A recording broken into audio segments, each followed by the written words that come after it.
Ahojte, moje meno je Marek a vítam vás u v podstate takého krátkeho videa, ktoré by som vám akože tak chcel zhrnúť, akože podľa tých viacerých videí, ktoré v podstate niektorí už videli, ale niektorí možno nie, tak to zhrniem takto do jedného videa v takých krátkych ústrižkoch. A video bude o tom, že čo všetko potrebuješ upraviť na to, aby si založil motor 1.3 alebo 1.4 MPI do svojej Škodovky. Tak ak ťa to zaujíma, pozeraj celé video do konca, nech ti nič neujde. Takže, začneme od prvej veci. Prvá a veľmi dôležitá vec, ktorú potrebujeme, je spraviť si snímač kľukového hriadeľa, snímač zotrvačníku na prevodovke, hej. To je prvá taká základná vec, ktorú potrebuješ, len preto, aby si to MPIčko vôbec dokázal naštartovať. Takže zoženieš si starú prevodovku, najlepšie z Felicie, lebo tá z Fabie je trochu iná. Zoženieš si prevodovku z Felicie, vyrežeš si snímač, presne si to označíš, takže proste nahodíš si prevodovku z Felicie, označíš si presne stred. Trebárs, ja som si to značil na tuto, na blok motora, s tým, že som to meral aj posúvkou, lebo sú na to schémy a ak ťa tie schémy zaujímajú, tak mi kľudne napíš do súkromnej správy trebárs na Instagrame, ktorý bude v popisu videa. Takže presne si to označíš, vyrežeš si otvor na svojej prevodovke, lebo v podstate si označíš presne miesto, kde to vyrezať, kde to poznačiť. Skrátka musíš to striedať jedna, druhá prevodovka. Ja to bohužiaľ už natočené nemám, pretože tento snímač hotový mám, ale čo musíš hlavne dodržať je výška toho snímača. Takže to je taká prvá veľmi dôležitá základná vec. Poďme k druhej veci. Druhá vec je držiak motora. Držiak motora, tento na tejto pravej strane pasuje s tým originálnym, čo na ľavej, kde je alternátor, to treba prerobiť. Ja som to prerobil tak, že som tento pôvodný držiak v tomto mieste odrezal.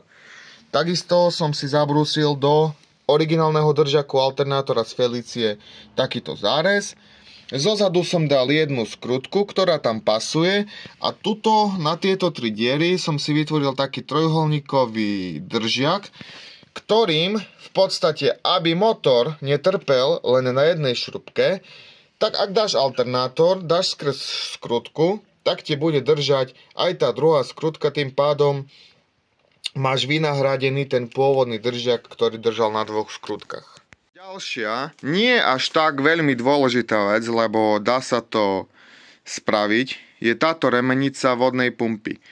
Keďže Fabia má viac drážkový remeň, tak si dáš na zakázku vyrobiť takúto remenicu, ktorú použiješ na tejto originálnej, skrátka použiješ ju namiesto originálnej remenice zo 120 a tým pádom si ušetríš kopec času prerábania potrubia na vodu. To je dosť taká podstatná a veľmi uľahčujúca vec. Ďalšiu vec, ktorú potrebuješ, keďže budeš používať motor, zásadne je najlepšie používať motor. Káblovanie z 1.3 MPI. A to má hneď viacero dôvodov. V podstate, prevrtáš si zotrvačník, bude ti to pasovať s tamtým snímačom z Felicie, keďže Fabia to má trošku inak, takže to bude jednoduchšie pre teba na montáž. Takže potrebuješ zotrvačník, ktorý si odvrtáš. Ďalšia vec. Veniec ozubeného zotrvačníka, ako ozubený veniec zotrvačníka, by som si dal škodovácky len preto, aby mi sedel na zuby štartéru. Ale akože to nie je možnosť, nie je to akože povinné. V súčasnosti sú rôzne reduktory na to, aby si upravil štartér na to, aby ti pasoval na feliciácky zotrvačník. Takže akože základ zotrvačník z Felicie, prevrtať na Fabiu, pokiaľ dávaš fabiacký motor, pokiaľ dávaš feliciacký, nič prevrtávať nemusíš, ozubený veniec zo 120. A prečo práve Felicia je lepšia? Lebo má mechanické ovládanie škrtiacej klapky Fabia to má už elektrické a to je jeden dosť taký základný bod, takže preto ísť radšej do feliciátskej riadiacej jednotky a toho všetkého, aby si vôbec nemusel riešiť nejaké potenciometre na plynový pedál alebo takéto niečo. Ďalšiu vec, ktorú som ja použil, je táto odpružená lamela spojky. Odpružená je lepšie by to malo zvládať väčší točivý moment a ak by vás zaujímalo, z 1203 si to tam krásne dopasujete na zuby a takisto pritlačný tanier zo Škody Felicie 1.6. Podľa mňa bez toho to nejde ani fungovať. Takže ďalšia vec je taká, že takto si vodnú pumpu poskladáte.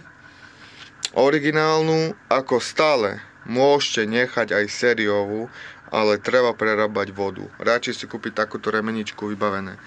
Alternátor z Felicie, takisto a takúto vodnú takýto domec termostatu upravený na snímač na teploty vody, pre riadiacu jednotku a snímač teploty vody pre budíky, aby si to videl. Takže to sú dve ďalšie podstatné veci, ktoré potrebuješ, ak chceš založiť motor 1.4 MPI. Vec, ktorú potrebuješ, keď chceš založiť MPI motor, je takéto tečko.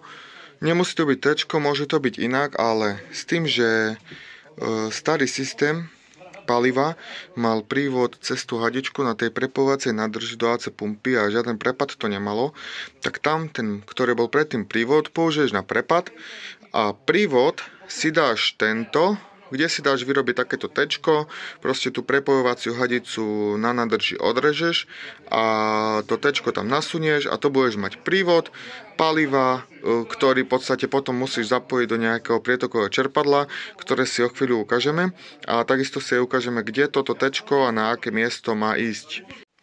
Ďalej potrebuješ kompletnú káblovačku z Škody Felicie, riadiacu jednotku so zablokovaným imobilízerom. A takisto potrebuješ celý zväzok týchto káblov, ktoré si prerobíš. Hej? Takže niektoré káble nepotrebuješ. Trebárs kábel na teplotu vody nebudeš musieť potrebovať, keďže si spravil takúto prírubu na vodu, kde budeš mať budík originálny. Takže z tohto zväzku kábel na vodu nepotrebuješ. Ďalej tu máme zelený kábel, OBD pin. Čierny kábel otáčkomer, ktorý si zatiaľ zapojiť nemôžeš, ale ten svoj originálny sa dá prerobiť. A sú na to ľudia, ktorí to prerábajú, preto to teraz nemám prerobené, takže mi ostali v podstate už iba len 4 káble.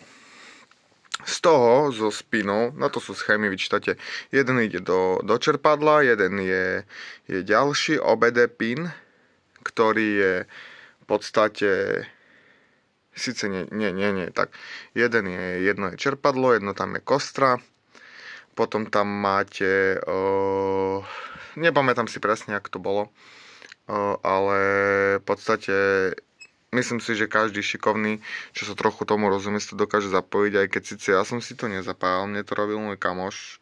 Akože nie, že by som to nedokázal poskladať, ale v momentálnej situácii, kde veľmi ponáhľam, mi bolo výhodnejšie dať upraviť káblovačku a myslím si, že stojí to pár korún. Takže v podstate aj kto sa tomu nerozumie, jednoducho zabaľ svoje káble z Felicie do krabice, nájdi v skupine Škoda niekoho a máš to prerobené za 40-50 eur. Takto, jak to mám prerobené ja. Spolu s takouto poistkovou skriňou. Myslím si, že celkovo založiť motor 1.4 MP je úplne jednoduché. Ako už som na začiatku spomínal, pokiaľ nemáš veniec motora zo 120, ale si ho tam nechal z Felicie trebárs, tak potrebuješ takúto redukciu na nastavenie uhla štartéra z Felicie, aby sa ti neopieral z krátkou prevodovku, lebo v podstate ty ho tam namontuješ, ale nebude ti tam takto sedieť. Takže takúto prírubku ti vyrobí pán Vicík za rozumnú cenu. Určite ho kontaktuje, hlavne veľa vecí mi pán Vicík na auto robil. Hlavne čo sa týka toho MPI, či už napríklad tú prírubu, ako som pred chvíľou ukazoval, na vodu, alebo toto. Takže určite ho kontaktuj a on ti takéto vecičky povyrába. No a potrebuješ toto, aby si ten štarter založil. Sice vy v tomto videu neuvidíte, ako ten štarter založím, ale vy uvidíte už teoreticky len štart.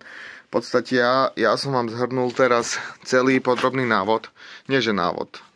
Len som vám zhrnul to, čo všetko potrebujete na to, aby ste si založili 1.4. Ja viem, že moje komentovanie tohto videa nebolo extrémne tak dokonalé, ale aspoň som takto vám chcel priblížiť, že čo všetko to obnáša. V súčasnej dobe dá sa to síce teoreticky založiť tak, aby vás to vyšlo lacno, ale súčasná doba už je taká, že určite vás to minimálne 200-300 eur stáť bude. Takže treba zvážiť, či do toho chceš ísť alebo nie. No ale za mňa je to 3-krát, možno aj viackrát lepší motor ako ten pôvodný na karburátore, už len čo sa týka celkovo je lepšie myslený ohľadom chladenia, ohľadom toho zapaľovania. Teraz si už to iba naštartujeme v podstate a vy tu vidíte, ako ten motor beží. Ukážeme si ešte nejaký ten prvý štart a to by malo byť z tohto videa všetko. No takže poďme k poslednému kroku v podstate. A to je už len štart. Keď v podstate si pozeral celé video od začiatku, tak vieš, čo všetko ťa čaká. Ešte vás síce na konci videa musím upozorniť, že aby ste tento snímač fakt mŕte presne vymerali, aby ste nedopadli tak ako ja. Kto pozeral predošlé videá, tak vie, o čom hovorím. No ale zvyšok funguje presne všetko tak, ako má. Takže pokiaľ si to video pozrel, tak určite so založením motora MPI do svojej Škodovky problém nebudeš mať.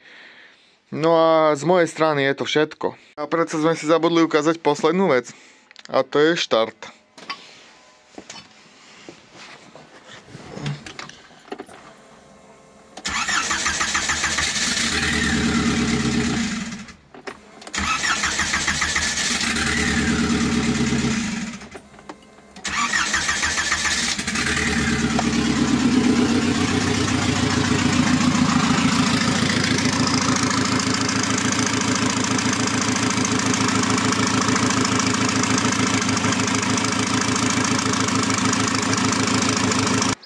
No, a to je z tohto videa všetko, takže pokiaľ sa ti môj amatérsky video návod, ako založiť MPIčko do Škodovky páčil, tak mi hoď určite like, odber, komentár.